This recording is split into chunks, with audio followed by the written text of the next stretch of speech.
Our guest today has some great insights about why restlessness is present in all of our lives, and more importantly, what we can do to move beyond it and keep it at bay. Father Ron Rolheiser is an author, speaker, columnist, and president of the Oblate School of Theology in San Antonio, Texas. Welcome, Father Rolheiser. Thank you, Sherry. Today, we are talking about restlessness, which is one of the topics you discuss in your book entitled Against an Infinite Horizon.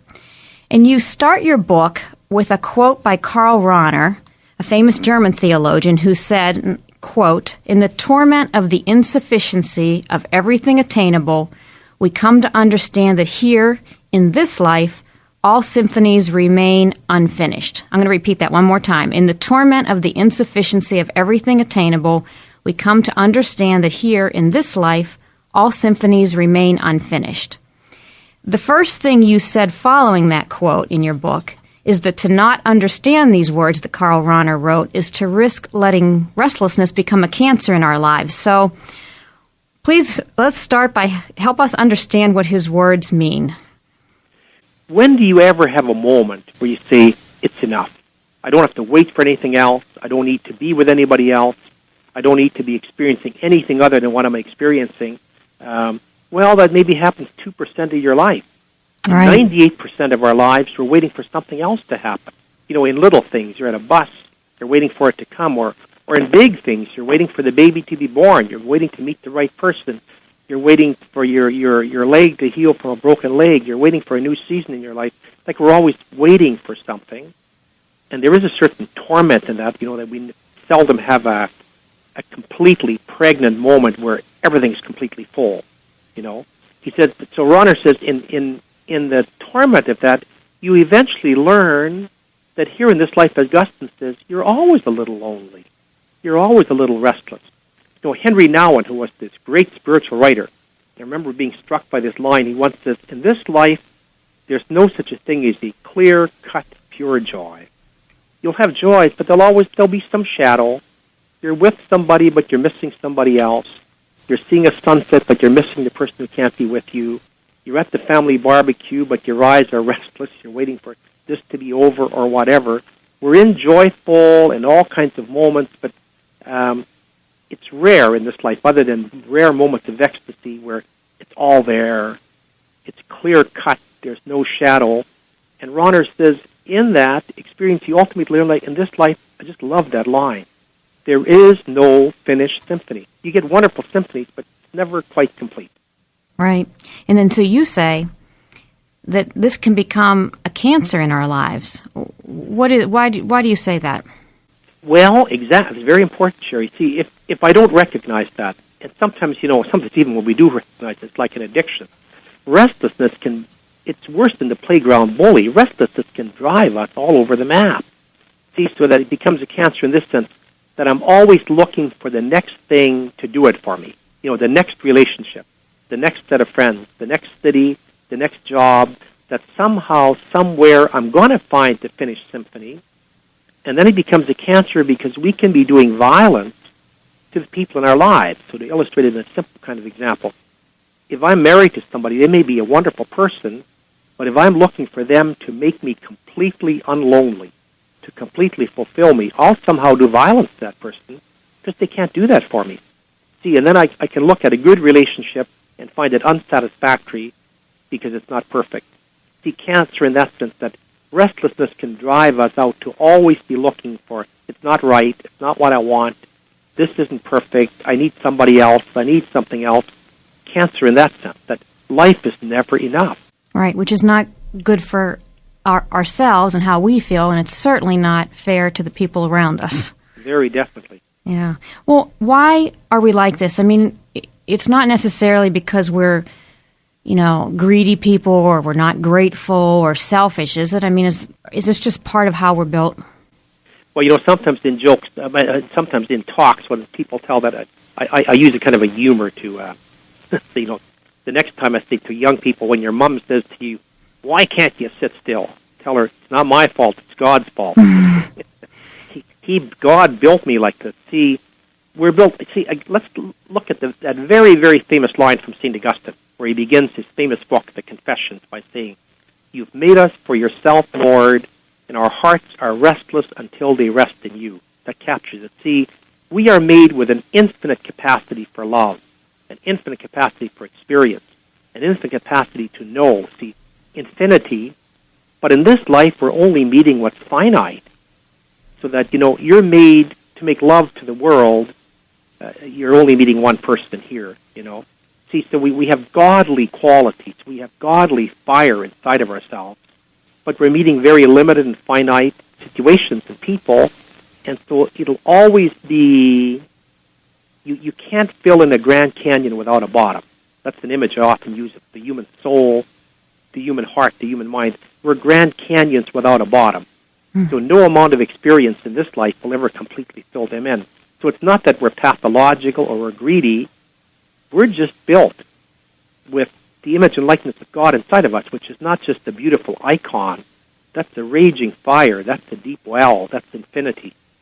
Right. So we're kind of wired that way, but sometimes we do some things also, I think, that might contribute to it. And one of the things you talk about in the book is, often we're absent from our own lives. Do you ever find yourself being absent from your own life? About 95% of the time. No, without being facetious on that, in terms of, I think that's an important area to focus in on. See, absence from our own lives is, let me give it to you in just unabstract terms. That's when we're living in our daydreams. See, we always have a real life going on. But that real life oftentimes is not adequate to what we really want, We have a Hollywood image of what our marriage should be like and what, our family should be like and what sex should be like and what just every meal should be like and so on. And ours don't measure up to it. So we live in these fantasies. We live in daydreams where we imagine, all this other stuff. And then it's not that that's bad. It's like playing little tapes and discs in our head. What it does is oftentimes we're not inside of our own lives. I remember a powerful story. A man came to me once during a retreat. And he says, I'm 48 years old. And he says, the best I can put it, Father, he said, is that I haven't been enough inside of my own skin. He said, I've had these daydreams, and I've lived in daydreams. And he said, if I stop and look, he said, I have a good marriage. I have beautiful kids. I have a decent job. I have a house that's paid for. He said, but I'm so restless inside of that all the time. I'm always trying to live with somebody else's spirit, not my own. He said, it's these damn daydreams, they're wrecking my life. See, our restlessness can keep us literally outside of our own skins. And, right. Oftentimes, it wakes us up when we get sick or we lose somebody, in a family, you lose a loved one or you lose your health, and all of a sudden you realize, I've had this wonderful life, or I've had this wonderful person in my life, but I've taken it for granted. Mm-hmm. I haven't been inside of my own life. Mm-hmm. Yeah, and I think another thing maybe that contributes to us being absent or not fully living in the moments that we have is, we live fast-paced lives. I mean, we're so busy. Do you think that's part of what it does it too? That we're always thinking of the next thing we have to be doing, and so we're not enjoying the particular moment that's in front of us. Very much so. See, two things keep us outside of our own lives. I've been talking about one half. That's our heartaches. The other thing that keeps us out is also our headaches. By headaches, I mean the pressures of life. A great line from Thomas Merton. He was once asked by a journalist, and she said, what do you think is the leading spiritual disease within Western culture? And it's curious, of all the things he might have said, morals or whatever, he gave one word, he said efficiency. He said, because from the Pentagon and the White House down to the nursery, that the plant has to run, and by the time we keep the plant running, there's no time or energy for anything else. See, we're under so much pressure in our work and just the pragmatic absorptions that take us up every day, they also take us out of our lives, where we're mowing down our lives rather than living them. Right. I think that's true. Well, we're talking today with Father Ron Rolheiser. He's a well-known speaker and author and arguably one of the greatest spiritual thinkers of our time. And we're talking about restlessness, and we've talked about what it, kind of what causes it, what it feels like, what it looks like. I think what we want to talk about, though, is how do we move beyond it? I mean, we've said it's part of our human condition, partly it's our culture, and we are, We are living within our culture. There's nothing we can do about that. So what can we do, Father Rolheiser, to try to tame this restlessness that can really start to eat at us and make us very unhappy and discontent? Well, a very good question, and because there's going to be, what I'm going to say now, there's a great kind of a paradox to this.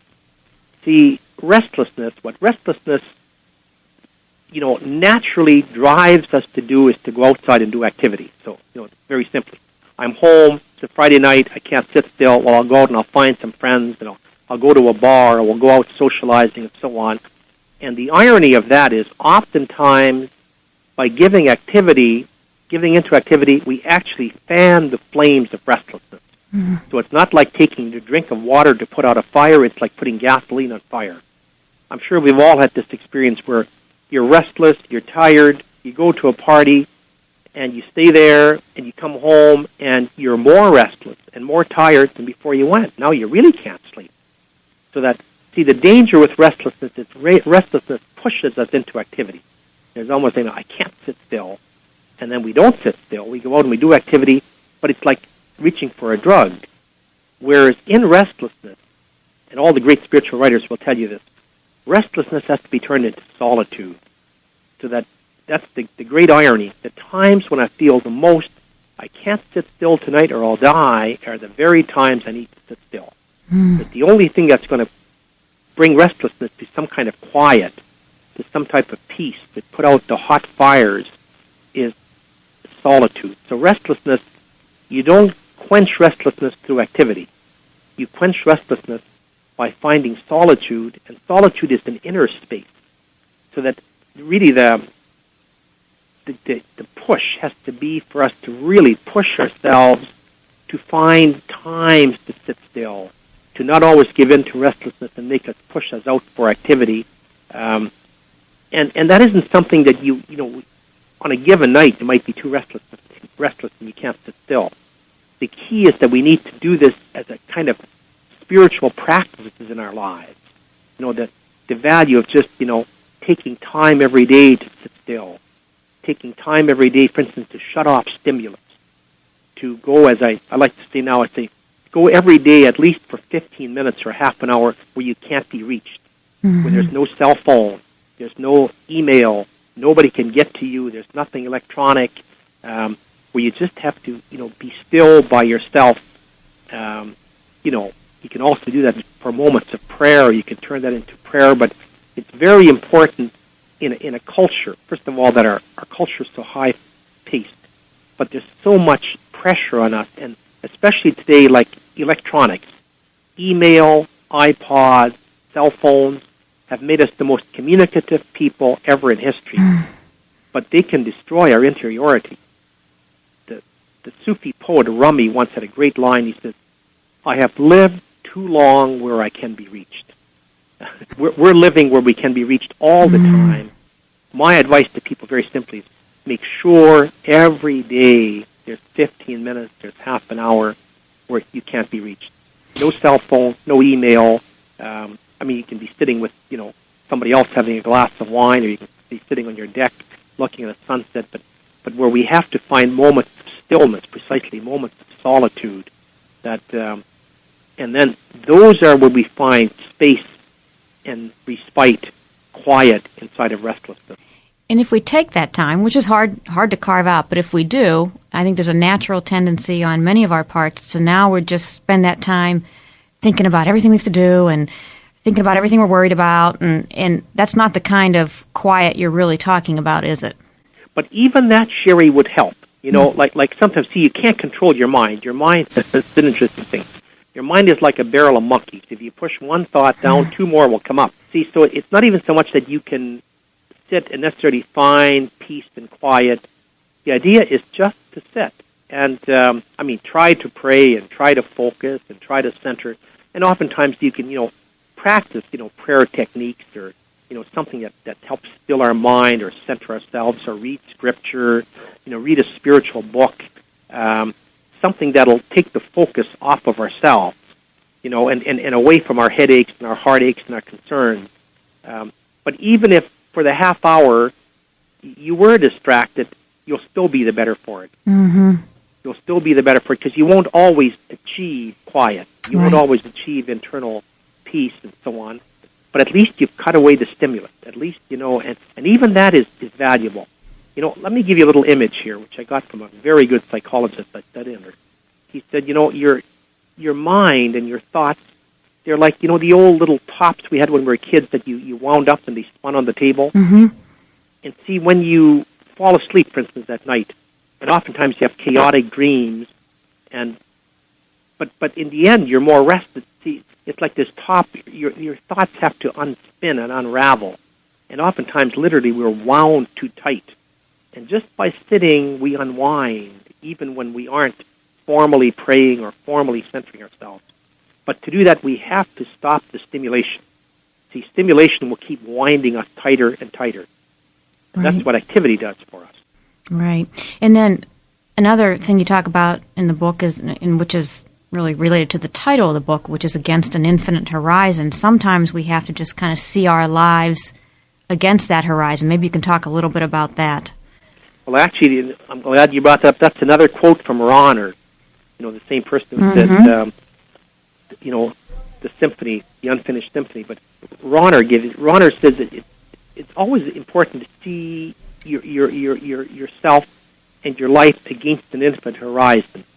An earlier generation like my parents, who were very, very pious Christians and so on, and they had that. They had in their own theology that had tools that worked for them. So, for instance, they would say this prayer every day that many Roman Catholics have always prayed, where they say, "For now we live mourning, weeping in this valley of tears." I'm sure you're familiar with that with that prayer, which sounds morbid, but it's not. See, it gave them permission to feel the inadequacies of life.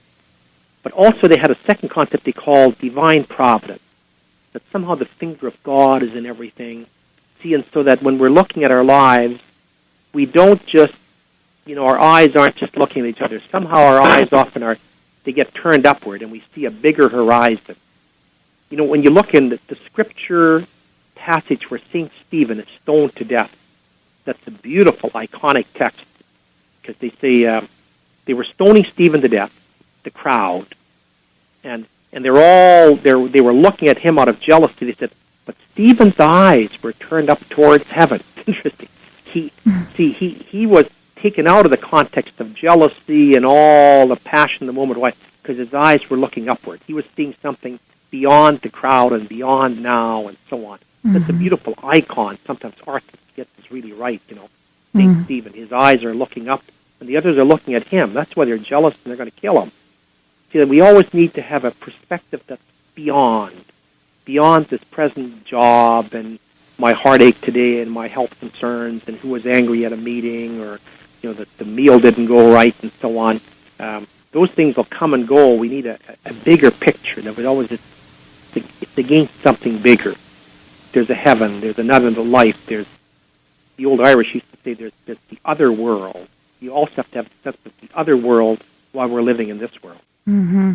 And in your book, you used another great analogy that everybody I think can relate to. The idea of when a small child breaks their coveted toy, and the mother says, don't worry, it's going to be fine. And as you say, that child can't see beyond that moment, but the mother has the life experience to know that hey, it's going to be okay. In a period of a couple hours or a couple days or a couple weeks, whatever, the time period is. And that's kind of what we have to maintain, that perspective as well. When something's going wrong in our life, we kind of have to, step back and see it in the context of, that we can recover from this, we can heal from this, but we can't, it's hard to do that if we don't have that broader horizon to look at. Yeah. I'm sure, it's an excellent example. I'm sure all of us and everybody listening to the program, we've had experiences here, for instance, a heartache, which at the time was just crushing, You lost the relationship or, that 25 years later you can look back on, even with some humor, and say, God, and this relationship or something, we have a completely, time and it just gives a different perspective. There's a bigger horizon, precisely which a young child hasn't got. It's only known this toy. The toy is broken. My life is over. Well, God's been alive for billions of years, and, there's a pretty big perspective there. Right. And I think also, practically speaking, it probably helps to have at least one person in our lives, if not more, who seem to know how to put these things in perspective, that, tend to see life against an infinite horizon. Don't you think that would be a huge help to someone in terms of trying to, to tame this restlessness and to put things in perspective? Very much so, but I think my challenge, Sherry, to the audience, or your audience, would be that as believers, that we should become those people. Mm-hmm. You're right. Every family, every church group, every meeting needs people that keep things in perspective. But I would hope that we're the people we've been waiting for, that you are that kind of person, that we become that kind of person. That's exactly what our faith should bring to every family circle, or church circle. You say in the preface of the book that that's what our faith is about. Faith, as you say, faith is not a question of basking in the certainty that there's a God and that He's taking care of us, but that it is a way of seeing things. It's meant to change our eyesight and take the reality of our lives and set it against this horizon. And so, we have to kind of cultivate that within ourselves. But as you said, it's so important that we share that perspective with those around us. That's how we share our faith in a very effective way. Father Rolheiser, thank you so much for taking the time that you did with us today and sharing your thoughts on this topic. Thank you, Sherry. I've much appreciated being here.